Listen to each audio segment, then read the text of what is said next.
Thank you for joining us today for part 1 of our 2-part series on minding the basics. Hello, everybody. Thank you for joining us on our podcast. Whether you're viewing us or listening to us, glad to have you back with us. Today, Tiffany and I are going to be touching base on minding some basics. And the hope with our podcast is to, get out there and educate on all things kind of mental illness related or mental health related, especially for those transitioning from teenage years into the college years, and looking at some things. And we thought this time around we would take a look at some practical things that folks can start to think about if you're in your late teens and looking to transition into college years, or if you're already in the college year arena or even older, thinking about some of the basics out there that you not often think about, and how this relieves some anxiety as you break into the world. Yeah, and if this is your first time, thank you. My name is Tiffany. I am the Director of Children's Services at Peace River Center. I'm a licensed mental health counselor, and my expertise is working with children and families. And Kirk, your expertise, in my opinion, is all things. Well, not quite, but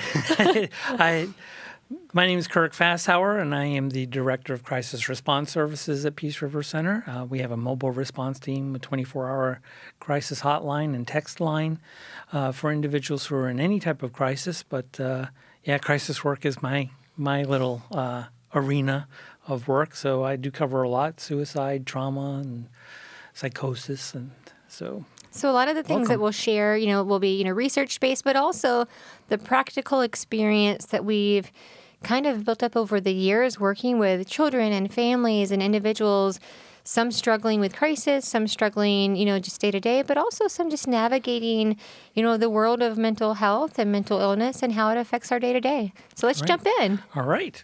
So when we talk about minding basics, what we're hoping to get you to start thinking about, if you're starting to break out into your own world and start at college life, or breaking into away from family and being out on your own, some things to start to think about if you're at that phase, or even if you're already in the midst of it. Okay, take a step back and reassess what's going on there. Because it's good to do a reassessment every once in a while. Right. Even in the older years, I take a step back myself and kind of reassess, okay, where are things going? What could I improve upon? What are some things that what are some takeaways for me? And I think minding the basics, it's such a good thing to cover because, as you mentioned, transitioning from, late adolescence to early adulthood, there is a significant change in that season. There's a change in what are you responsible for? What are the expectations on you to figure out for yourself? What are things you should automatically know? And, going through that season ourselves, there's so much that I didn't know. And there's so much that I feel like probably should have been prepared in some way, but wasn't. Right. Right? And then I think there's this thought of like, well, what's wrong with me that I don't know how to do these things? But on the flip side, maybe you are later on in life and maybe, you've had to balance, mental illness, and sometimes implications of that are, being marginalized and missing out on these opportunities to learn skills that you might have been able to learn had you not been using so much of your emotional energy and so much of your resources balancing, mental illness. And so I think that this topic is so crucial for anybody, Right. but especially for college-age students embarking on adulthood, but also for those of us who might be, figuring out a new season that we're in, maybe even if we're later on in adulthood. So Kirk, what would you say, are the main categories that we want to focus on? Well, kind of taking a step back and looking at, okay, financial planning. What is some of, when you're a teenager, you finally get that first job and you can you've got, your income coming in, and you really don't have to focus on saving too much money, but, how do I do those kinds of things? Some budgeting, some check writing stuff. How do I even, something as simple as opening a bank account? And nowadays, with a lot of things being online, how does that work? And then taking a look at meal planning. I mean, now that you're out on your own, you don't have mom or dad sitting there planning your meals for you. You can now eat whatever you want. I'm going to eat Doritos for the rest of my life. Well, okay. Sure. That may not be the best thing for you, but how to even go shopping. Right. Those are some things that really start sparking ideas for you. Looking at sleep patterns and how that impacts your next day. Sleep management, screen time issues. We hear a lot about that in the news, and how to de-stress yourself is watching your screen time, whether it be on the computer, whether it be television, whether it be your little smartphone that you're walking around with. Looking at how do I stay healthy physically, getting out there and coming up with some exercises, and then some really basic stuff like changing tires on a car. My car's not working? Who do I call? Dad, mom. Yeah. How do I do this? Or you're on your own. How do you figure it out? How to make some simple repairs, things to start to plan. So that's what I mean by minding the basics, if you will.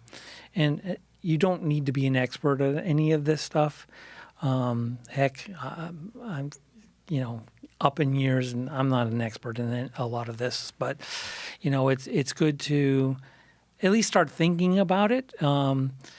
And nowadays, we've got the good old internet out there that is able to help us with anything. And if you watch YouTube and you're seeing us on YouTube, there are other YouTube videos out there. I was surprised, Tiffani, to find a whole YouTube channel on repairing just about any appliance you can think of in your house. Really? Yes, it's called the Repair Clinic. I was like, wow, they really take those things apart. So, yeah, I had an issue with my washing machine. Not my washing machine, my dishwasher. And we were trying to figure it out. So I came across this channel. I was just fascinated by the detail that they went into. And it wasn't glitzy, glamorous thing. It was really basic, step by step. Here's this part, this screw, this. It's like, wow. So that's a resource for any of you listening and not knowing, okay, how do I do this? Right. That there are some things out there. I mean, I joke with people sometimes, you can find just about anything on YouTube, even how to clip your toenails if you need to learn how to do that appropriately. It's all out there. Well, looking at the financial aspect, I'm thinking through my own personal, life experience. And I mean, I vividly remember, setting up a bank account. I remember, getting checks. But I don't think anyone set me down and said, well, this is how you do taxes. Or I don't think anyone really set me down and said, well, this is how you do budgeting. I remember whenever I was applying for college scholarships, I had to read through everything. No one explained it to me. And I think part of that is, well, did no one explain it to me because I didn't ask for help? Or did no one explain it to me because there was no one there to explain? And I think that sometimes as a new adult, right, 17, 18, there's this feeling that I've got to prove myself. I have to show how adulty I am. Right. And so I can figure this out. And I think there needs to be an element of, I don't need to prove anything. My goal is to learn. One of the things that, that we have the responsibility of at our agency is, we have interns. Right. Lots of interns. And I think there's this level of expectation that they have is I have to prove to you why I should be here. I have to prove to you how much I know. The only thing that you need to prove to me is that you know how to learn. Exactly. That you're willing to ask questions, right? And so when you're 17, 18, 19, give yourself that grace of you're allowed to learn and you're allowed to not know anything on this list. Exactly. But that's the starting point of learning. And so going down your list, budgeting, oh my goodness, I remember when I was graduating from college and trying to figure out, okay, well, where am I going to live? And, all of these things, obviously I needed to figure out a job to pay for those things. And Kirk, I kid you not, in my mind, I didn't know, well, how do I even know how much money I need? Right, exactly. Right? Exactly. And I remember sitting down with one of my uncles, and he was a football coach, straight ahead, this is the plan. Let's come up with a plan. And he said, all right, well, let's write out all of your expenses. Let's write out every bill that you have. Right. And when you're 18, hopefully, not too many. When you're, 19, 20, hopefully not many more. And we wrote down all of my bills, very simple. And we wrote down, okay, well, this is how much money I need to pay to someone every month.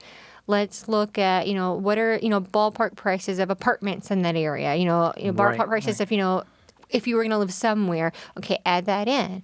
Okay, this would be, add in food, add in gas, this would be your monthly expense. So you need to make at least this much. Right. But more than that, because what if you do get a flat tire? What if you have to go to urgent care? Those things that are unexpected that pop up. And it sounds like such a simple concept, Kirk, but just that very straightforward approach, no one had set me down to talk about that. Right. And hopefully that's what we're getting you to do, is to stop and think about these things. You those simple little approaches, the cost, the expenses, and what's coming in. Mm-hmm. Just taking a look at, okay, so what do you hope to achieve?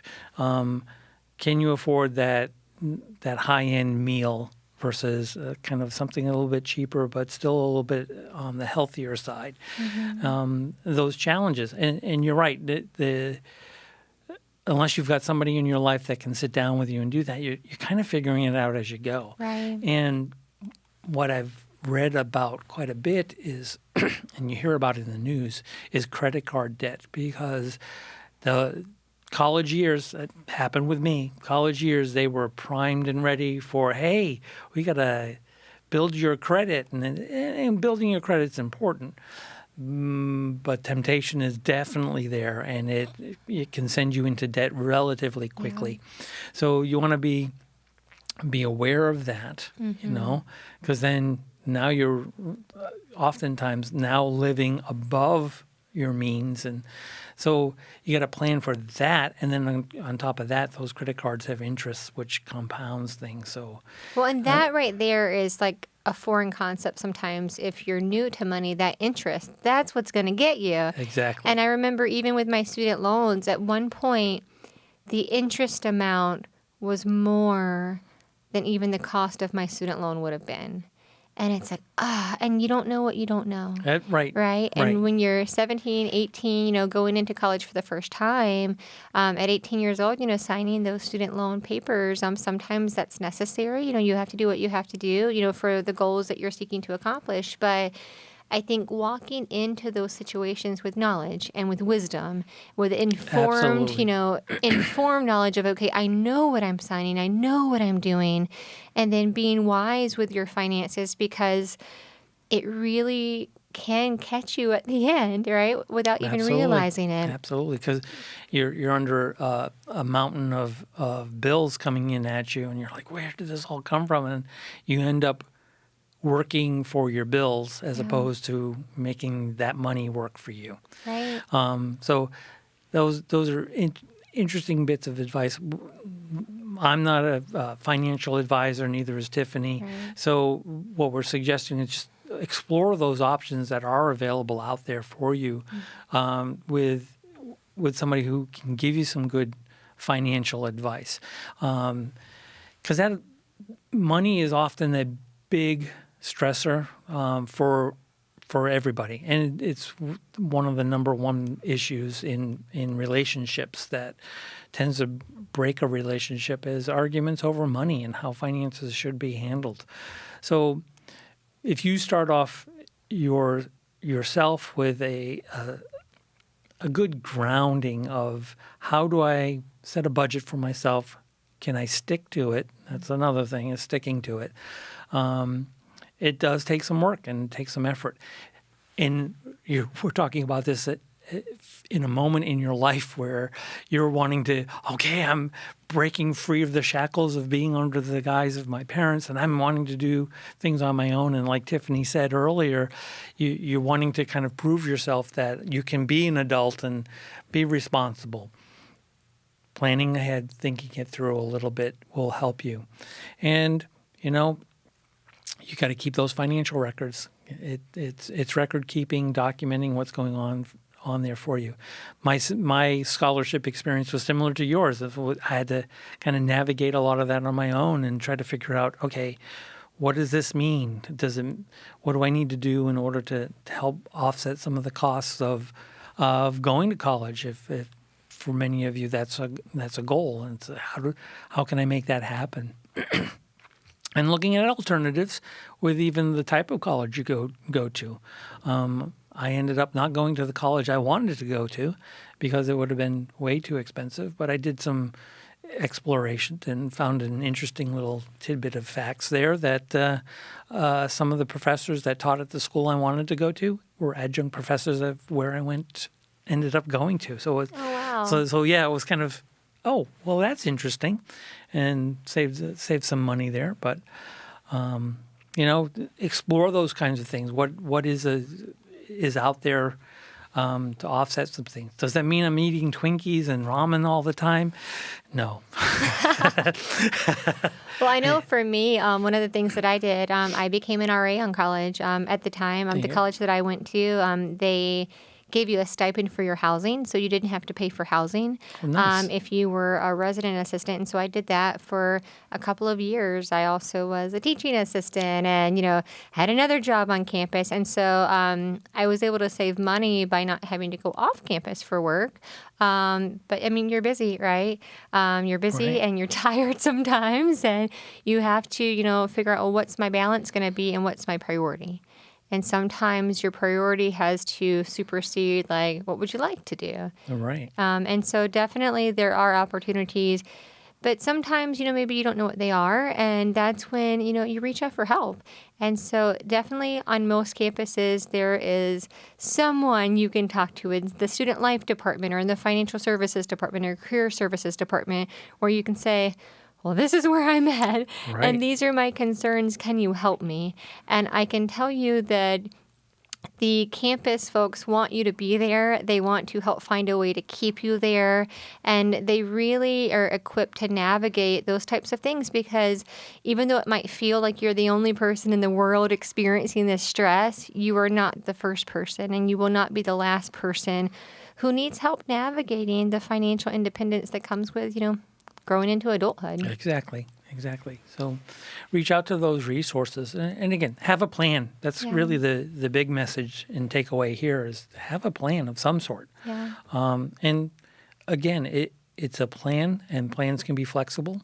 So if you budget A, B, and C and it doesn't quite work out the way you want, you just kind of, as long as you're keeping records, you can kind of see a pattern and figure out, I didn't budget enough in this particular area, so next time I'm going to start budgeting differently. Right. And one of the things I would encourage you to do is pay yourself first.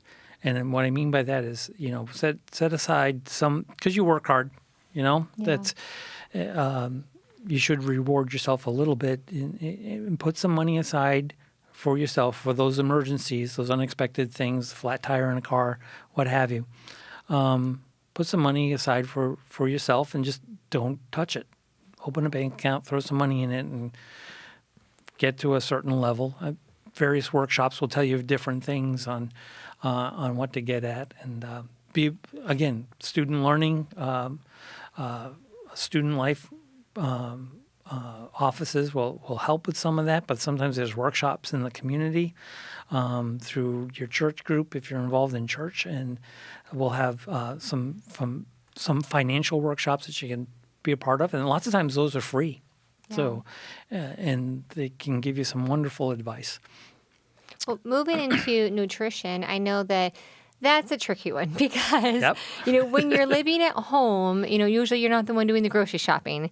So you eat what's there, and you eat, what is made for you, or you eat what you make from the ingredients that are there. And so there's not so much autonomy for most people when they're living at home. And then you go into a whole new world where, perhaps there's a cafeteria with unlimited everything. Right. And it can be very tempting to not practice, wisdom in how much soft drink or how much, how many fries or, all those types of things, because it is there and you are stressed and you are, acclimating to a new place, and it can be very difficult to practice those healthy choices when life is hard and stressful, and it tastes so good to eat a plate of French fries every day. Right. It's good going down, not good in the long run because, the weight gain. But yeah, I don't know if you remember your first grocery store experience, but I remember being blown away at some of the prices. Yeah. And having not considered some of that. It's like, oh my, that's much more expensive than I thought. Well, I don't need the 20 ounces. They're a smaller size. And looking at that kind of thing and educating yourself on cost per unit kind of things, because maybe you spend a little extra money this time, but it's going to last you longer than other things. So, and some of that goes in with meal planning. So you go into a grocery store and you've maybe heard of this before. If not, I'm telling you now, do not go grocery shopping hungry, because you end Definitely not. you end up buying things that Everything. You buy everything. It all looks good, right? And then you get so tired that when you're on the way home, you're like, I don't have energy to cook. Let me just drive through somewhere. Exactly. So meal planning helps with the shopping experience, because if you've got a plan for a meal, then you kind of get those particular ingredients for the meal and those items for the meal. And that helps kind of control the budget a little bit. Right. And then learning how to cook. I was amazed at how some of my fellow college students did not know how to cook. I had very gracious parents who let me learn to cook at an early age, and that was very helpful. Very good little skill to, hey, I could cook eggs. Yeah. Hey, there's a start. Toast. Yeah. You think of all these things that you slowly learn over time, even making like soup, and how does that work? And, so planning out those things, learning to cook those simple nutritional meals, nothing huge. We're not talking, Thanksgiving dinner. That's a challenge. We're talking day-to-day simple little things. And if you don't have the ability to cook, in your dorm room or something like that, making those wise choices in the cafeteria. Most cafeterias, they have salad bars, they have, vegetables. And not to say that you can't eat fries, of course. But I think that in every category that we talk about, there's this level of having moderation and having intentional efforts for like the big picture, right? Your healthy choices for the big picture, even with finances. Like, every once in a while splurging on something is fine, but you have to practice self-control in order to accomplish your big goals. It's the little steps along the way that get you there. Absolutely. So with planning meals, there's you eat it. Now you need food is the gasoline for your body engine, and so now you're got to exercise. Keep that body healthy, and not only does physical exercise help you physically, but it also helps you mentally. Even and I'm not talking about running out and buying a year's membership at Gold's Gym or Planet Fitness. Not that any of those groups are harmful in any way. They're good organizations and they help a lot of people. But I'm talking about just a simple routine, and develop a routine for exercise. And I'm talking about getting off the couch and walking. Just walk around campus, just to walk. We're fortunate here in lovely Florida to have some decent weather most of the year, and we can go out and walk around. Those areas where it's, winter can be a tough road to handle, and getting outside may not be your thing because it's so cold. Just moving around inside your house, doing some type of simple exercises, nothing too complicated. You don't want to overdo it. And I think walking especially, it sounds so simple, but it does a lot of things. So if we get, clinically, there's something called bilateral stimulation where both sides of your brain are being activated. And you may think, well, what does that mean? Well, when you're walking, both sides of your body are being activated, your left side and your right side. So your left side of your brain and your right side of your brain are, telling your body what to do. And there's that bilateral movement that is helping you process your day. It's helping you kind of decompress. And so I know for me, even if I'm just sitting down talking to someone about maybe a conflict that I've had or something that's bothering me, I mean, that is cathartic in a way. But for some reason, Kirk, it's so much more effective if we're taking a walk while I talk to you. And so I know from my college experience, my university was located in Lakeland, Florida. And as the name suggests, there's lots of lakes in Lakeland, Florida.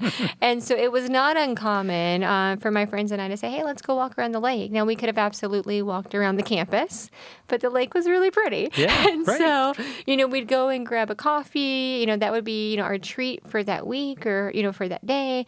And we would walk around the lake. And it did a couple of things. It allowed us to move our body. It allowed us to be outside where we were breathing in, the air and the sunshine. Right. But it also, there's something about, I think, for me, being in nature that brings a sense of peace and brings like a sense of anchoring of like, okay, well, the world is bigger than the problem that you're facing right this minute. Right. And also like, look at the world in front of you. It's huge. And look at all of these people going on with their lives, zooming around you on their rollerblades. And the world is not just what's right in front of you. And that also created a sense of like community because it made me have an intentional opportunity to socialize with a friend. Right. And, just the two of you being in the same space together, it created unity.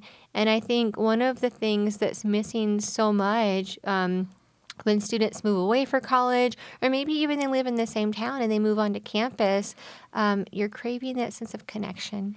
Right. And so just moving, you're right, that it does so much. It's not just about the exercise. Right. It's a whole experience and really being focused on the experience and taking that moment to be mindful of what's going on.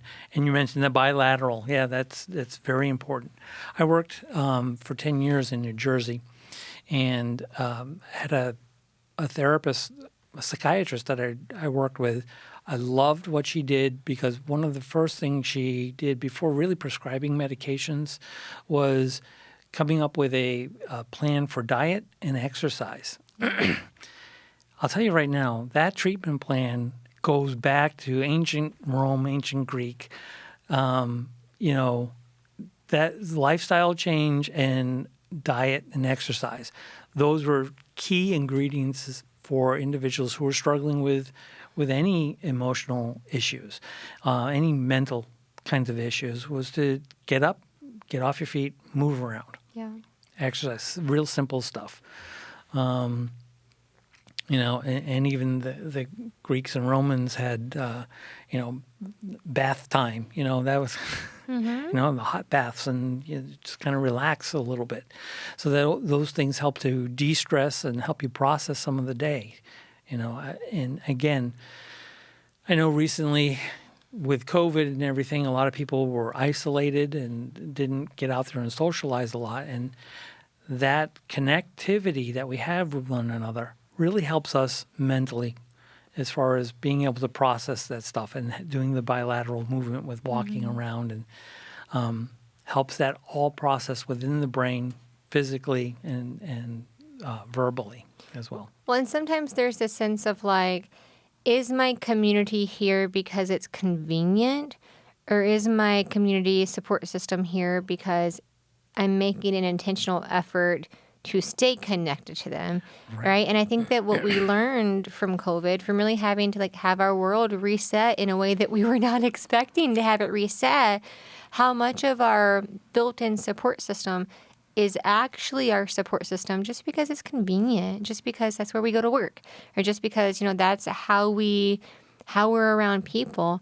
But when you do have those limitations, you can't go into work, you can't go into the classroom, you can't be around the people. Is that level of support still there, or is it not? And I think for a lot of us, we found that it wasn't, because was it really a support system, or was it just, well, this is my routine? And so I think that it was such a good opportunity to reevaluate, okay, well, who are my people?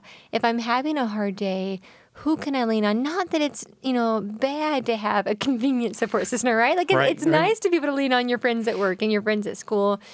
But if that stops, do you have a support system, or does that go away too? And one of the things that I discovered about COVID is that regardless of the limitations, regardless of, the obstacles that, come your way, there is always an opportunity to find connection. You just have to get creative. Exactly. Right? And I think that one of the coolest parts of technology, like you mentioned, before your history with technology, is, FaceTime and phone calls and Zoom. And there is still a way to stay connected, but some of it requires being intentional. And I think that sometimes is the missing piece, right? Are we being intentional about what we want, about our goals, about that plan, or are we just kind of along for the ride and just letting it happen to us? Right. And with the planning too, you got to be flexible with your plan. This isn't written in concrete. It's got to be a little more flexible. You want to have a plan because that alleviates some anxiety. Yeah. Alleviate some of the anxiety of the unknown. Right. And at least you have some semblance of, organization. Some kind of structure. Some sort of structure, right? Yeah. But going into it cold can sometimes be very daunting. We hope you enjoyed our show. And if you did, please hit that like and subscribe button. If you have any struggles emotionally, please call us here in Central Florida at 863-519-3744.